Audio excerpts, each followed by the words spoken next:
Teman-teman semua, kalau kita suntuk atau larut atau asik lagi konsentrasi menjalankan suatu pekerjaan, kadang-kadang yang terlintas itu nanti enak ini kalau sudah tiba waktunya istirahat gitu ya. Begitu juga kalau kita sekolah dulu itu di dalam kelas udah mulai capek, itu kita bayangin wah nanti asik istirahat itu bisa ngerumpi, bisa makan di kantin dan lain sebagainya. Nah, ini ada pertanyaan yang berkaitan dengan istirahat, tapi ini bukan sembarang istirahat. Nah, ini pertanyaan dari saudara Purnama, namanya Purnama. Nah, Mas Purnama ini mau menanyakan kepada Mbah Nun tentang bagaimana cara mengistirahatkan pikiran. Nah, gitu kan. Karena apa? Karena makin banyak pekerjaan dan kebutuhan, makin was-was pikiran dia. Aku ngono ya. Nah, ini menarik juga dia menghubungkan. Apakah sholat bisa menjadi solusi untuk mengistirahatkan pikiran? Nah, itu pertanyaan dari Purnama. Istirahat itu ada 3 level. Istirahat dengan teknis waktu. Jam sekian kerja, jam sekian istirahat. Siang, malam, itu kan? Itu teknis ya. Ada istirahat psikologis. Jadi psikologis strategis, jadi capek kerja dengerin musik kan nggak tidur, dengerin musik tapi itu istirahat. Atau dengerin musik lama banget capek juga akhirnya kerja berikutnya kerja, itu istirahat juga. Jadi yang kedua ini sebuah pekerjaan merupakan istirahat bagi pekerjaan sebelumnya. Nah itu bisa dicari gitu kan. Saya ngetik capek, kemudian saya sholat. Saya sholat wiritan capek, kemudian saya ngangkat-ngangkat meja, kursi, gitu ya. Itu masing-masing merupakan istirahat dari sesuatu sebelumnya. Itu yang kedua. Yang ketiga adalah istirahat yang sejati dari Allah, gitu ya. Nah makanya ada metode sampai kalau di luar Islam ada yoga, ada tadzakur, wirid ya, zikir itu kan Anda duduk bersila atau duduk tahiyat itu ya. Kemudian Anda melantunkan sesuatu itu dalam rangka apa? Dalam rangka mentidakkan yang lain dari yang kita zikirkan.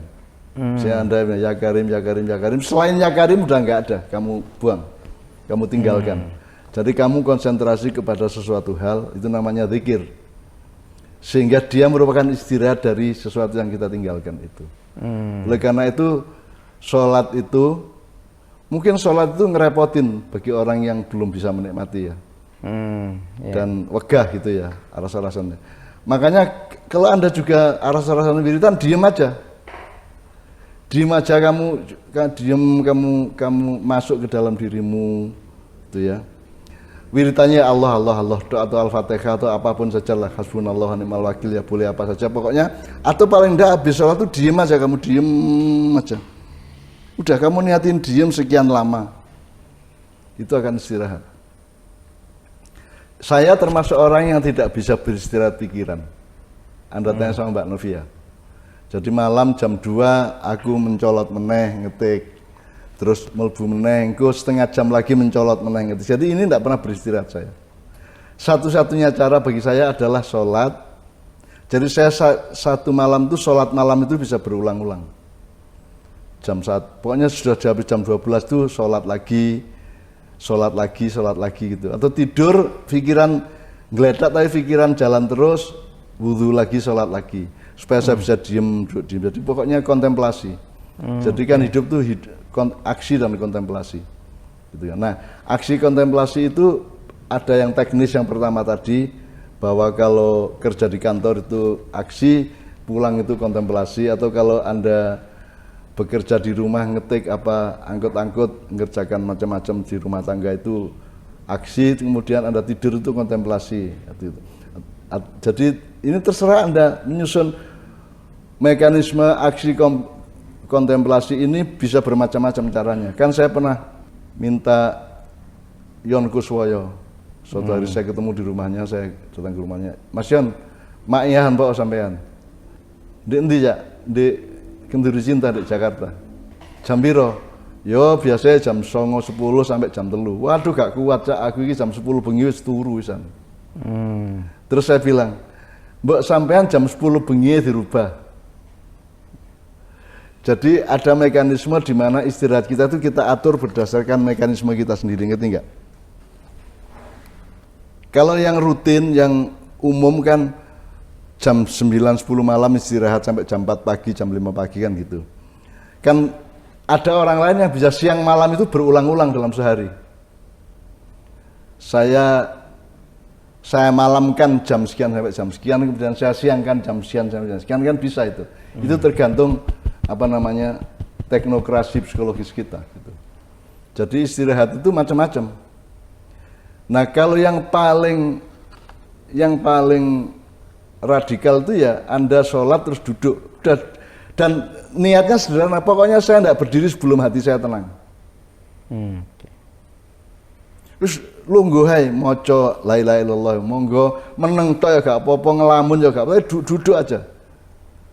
Tapi jangan berdiri karena putus asa, gitu loh.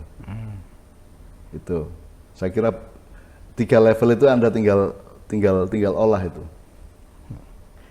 Ini mungkin ada satu bagian dari pertanyaan ini. Kan tadi dia banyak pekerjaan, kebutuhan itu mungkin ya memenuhi kebutuhan keluarga, beli kebutuhan pokok dan lain sebagainya, sementara mungkin duit nggak cukup dan lain sebagainya, dan itu yang bikin was-was pikiran. Tapi ini bagian dari pertanyaan ini mengingatkan saya kepada apa yang dulu juga pernah disampaikan Mbah Nun, bahwa mikir utang ki pol sampai jam 10 bengi wae.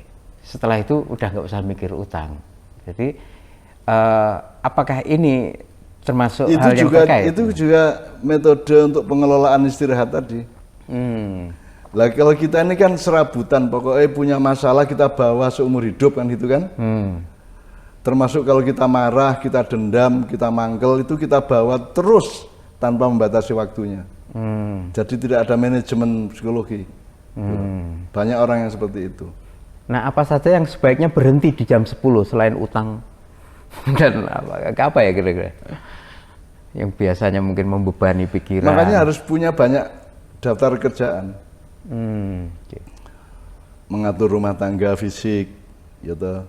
Ngomong-ngomong sama anak istri, ngaji, sembahyang, ngerjain apa di komputer atau apapun, harus punya sebanyak mungkin kerjaan. Jadi schedule-nya harus padat gitu, bukan ragam kerja, ragam yang bisa kita kerjakan tuh banyak gitu loh. Apalagi pas COVID gini nih, harus punya banyak ragam kerjaan. Ya. Jadi harus punya ide yang kreatif, yang yang bisa dilakukan macam-macam. Saya tuh kan nggak pernah bisa tidur berpuluh-puluh tahun kalau malam. Jadi nggak pernah Mbak Via melihat saya jam 3 pagi kok tidur, itu nggak pernah. Tidur pun mungkin nanti mencolot lagi, loncat lagi ke kamar mandi, wudhu, sholat lagi, atau apapun lah, ngetik atau apapun, jailbreak, ngoprek, gitu, hacking, cracking atau masak Indomie atau ngerebus. Masak Indomie ya termasuk, masak Indomie atau bakar roti, apa aja, macam-macam. Anggapan saya bisa berenang, saya kira saya sering renang tengah malam. Karena pengalaman dengan air itu juga luar biasa. Kalau Anda bisa ke kolam renang malam-malam ya bagus. Makanya orang kalau di desa kan ada namanya kumkum gitu, sejenis kumkum. Kumkum gitu. Ya. Kumkum tidak harus di sungai toh. Yeah. Di kolam renang juga bisa, karena di kolam renang itu Anda akan terseret oleh semacam dorongan kekhusyukan tertentu. Bernafasnya aja berbeda. Kalau Anda menggerak-gerakkan badan juga berbeda, apalagi bisa berenang.